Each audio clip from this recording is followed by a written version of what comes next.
মৃত্যুসজ্জায় মহাবীর Alexander তার সেনাপতিদের ডেকে বলেছিলেন, আমার মৃত্যুর পর আমার 3টে ইচ্ছা তোমরা পূরণ করবে। আমার প্রথম অভিপ্রায় হচ্ছে শুধুমাত্র আমার চিকিৎসকরাই আমার কফিন বহন করবে। আমার দ্বিতীয় অভিপ্রায় হচ্ছে আমার কফিন যে পথ দিয়ে যাবে সে পথে আমার অর্জিত সকল সোনা ও রূপা ছড়িয়ে দেবে। আর শেষ অভিপ্রায় হচ্ছে কফিন বহনের সময় আমার 2 হাত কফিনের বাহিরে ঝুলিয়ে রাখবে।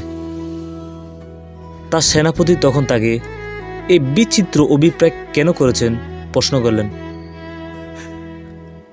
দীর্ঘ শ্বাস গ্রহণ করে আলেকজান্ডার বললেন, আমি দুনিয়ার সামনে 3টি শিক্ষা রেখে যেতে চাই। আমি চিকিৎসকদের কফিন বহন করতে এই কারণে বলেছি যে যাতে লোকে বুঝতে পারে চিকিৎসক ক্ষমতাহীন, তারা মৃত্যুর থাবা থেকে মানুষকে রক্ষা করতে অক্ষম।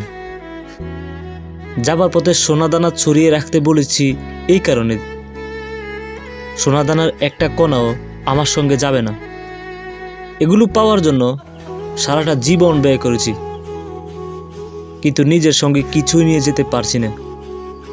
মানুষ বুঝুক এসবের পেছনে ছোটা মানে সময়ের অপচয়।